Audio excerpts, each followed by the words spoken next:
All right, welcome to Story Hour at the Celtic Junction Arts Centre, virtual, hosted by the Eoin McKiernan Library. If you haven't been, that is our cultural library in the Celtic Junction Arts Centre, and I am Natalie O'Shea, the executive director. So we're going to read Flying Feet today, and it is a story of Irish dance.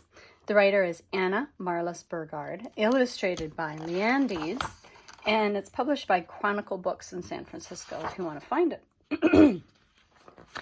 The wind raced across the sea like a great herd of stallions, leaping over islands and kicking up waves on the way to the small cottage in Ballyconneely, where Gabriel Feeney lay sleeping.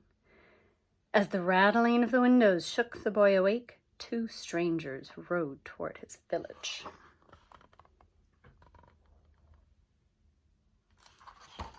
I love that he has his cap. Aidan Delaney rode his galloping mare with the wind at his back, whipping his wild hair and woolen cloak all about. Michael McHugh, with his slick hair and fancy tweed suit, furiously pedaled his bicycle against the gusts. The men were quite different in spirit, but they had two things in common.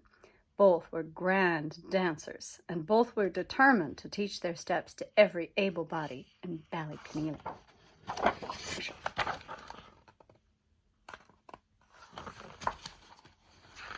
I love the illustrations.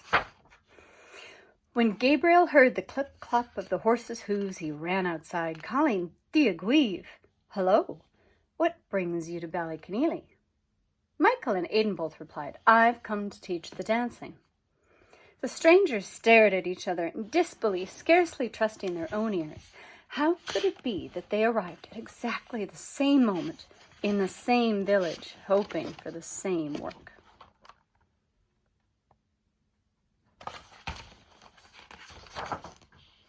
Michael edged up close to Aidan and narrowed his eyes. "Now, lad, what makes you think you and your shoddy boots could teach anyone to dance? I am Michael McHugh, champion of all County Galway. I shall teach the good people of Ballyconneely to dance." Aidan stood tall and stared back at Michael. "The boots may be old and worn, but the feet inside them are young and swift. I am Aidan Delaney, and I've not lost a competition in any county of Ireland." When Gabriel's father, Brendan, heard the arguing, he came outside and said, "There's only one way to settle this. Gabriel, fetch the fiddle and whistle. Gentlemen, shake hands, and may the better man win." If you want to pause on the pictures, you can. The men lifted the Feeney's half door from its creaking hinges and placed it in the road. They drew straws to see who would be first to dance. Michael pulled the longer straw. He took off his jacket and set to clearing the dust from the door. Brendan bowed up as Gabriel blew dum-diddle-dee into the breeze. Aidan chose a tune that would put his opponent's skill to the test. "Let's see how your feet keep time with the blue-eyed rascal," he said. "Watch and learn," said Michael, stepping onto the door.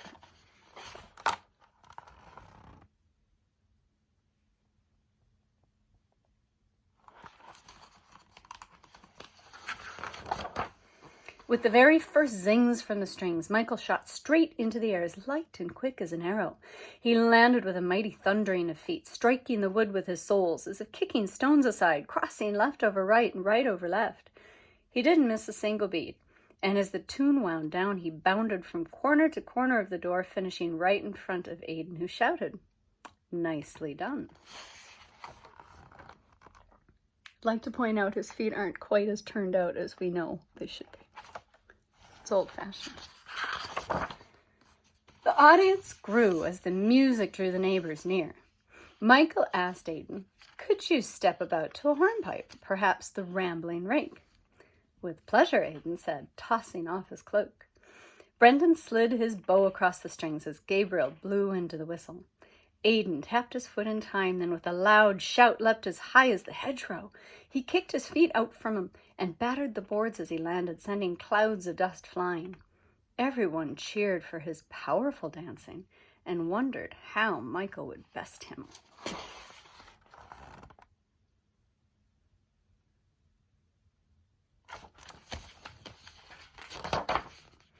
Michael unbuttoned his vest, and carefully laid it aside, then hopped up onto a barrel. "What'll it be, Mr. Delaney?" he asked. "Could you manage the Glasgow reel?" Aidan challenged. Michael accepted, then signaled to Gabriel and Brendan to begin the music. With the rising notes, he lifted his heels and slapped the barrel like a drum. The villagers spurred him on, shouting, "Faster, faster," as he pounded out the tune. "That's fine dancing," said Aidan, as he topped the barrel with a stool. "But how about a bit more height?" Michael called for the Downfall of Paris, and Aidan stepped onto the stool. He answered the rhythm with fantastic footwork, catching high notes with daring leaps and low notes with hammering heels. He moved so quickly that his boots nearly disappeared altogether.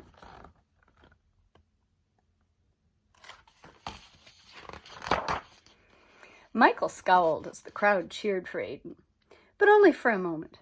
He rolled up his sleeves and sprang onto an old stone wall. Aidan called out, "Why don't you try the Kilkenny races on that track of stones?" The crowd gasped. Could the man keep his balance on that narrow surface to such a fast-paced tune as that? But Michael McHugh was fueled by faith.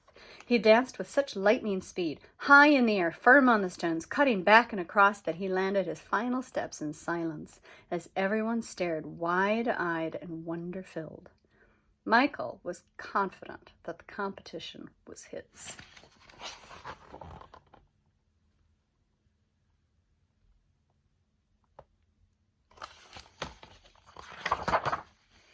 The villagers gathered around Michael to praise his performance. Gabriel knew he danced brilliantly, but his heart went out to Aidan. How could he hope to win now? He turned to comfort him, but Aidan was nowhere to be seen. Then Gabriel spotted Aidan climbing up to the roof. The boy ran toward him, shouting, "What can you be doing? Be curamach! Be careful, you'll fall to your death." Aidan laughed and said, "Don't worry yourself, lad. Just tell the others to come around. The contest isn't finished yet."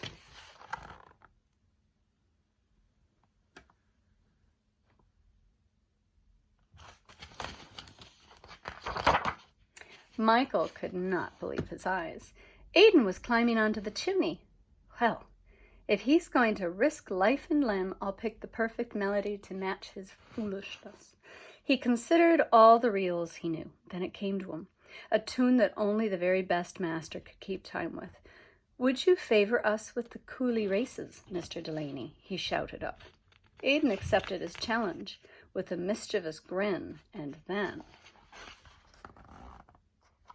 See where he is up there?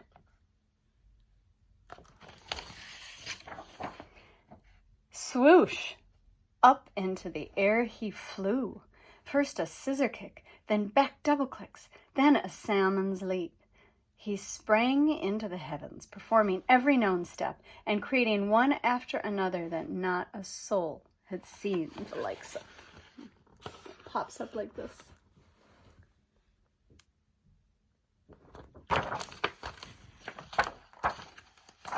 Joyful cheers filled Aidan's ears as he stepped on to the final notes.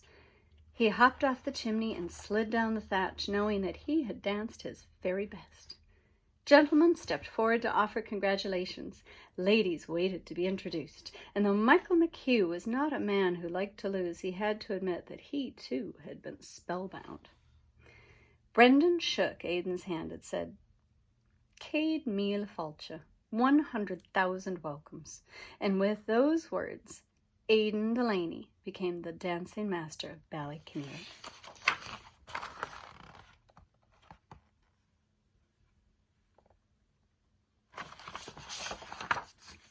That evening all of Ballyconneely gathered for a bonfire dance. Aidan and Michael took turns dancing with the ladies until the wind lifted the last sparks from the embers far out to sea. Gabriel listened as the storytellers began weaving bits of magic into what they had all seen with their own mortal eyes. Good heavens, didn't he float there above the cottage as if the very wind held him, whispered Mrs. Tierney. 'Twas though he had wings, Gabriel agreed. Aye, he was like an angel upon the clouds, declared Mr. O'Flaherty. It was no time at all before the contest was transformed into legend. Yet no matter how many facts faded with each new telling, this truth remained. Never before and never since had any living body in Ballyconneely witnessed the likes of Aidan Delaney and his flying feet.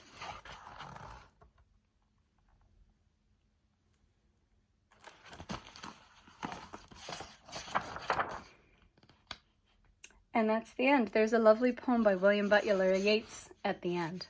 William Butler Yeats, sorry. It says, "For the good are always the merry, save by an evil chance. And the merry love the fiddle, and the merry love to dance. And when the folk there spy me, they will all come up to me with, here is the fiddle of Dooney, and dance like a wave of a sea." From the Fiddler of Dooney. So there we go. There's our first book with the Eoin McKiernan Library.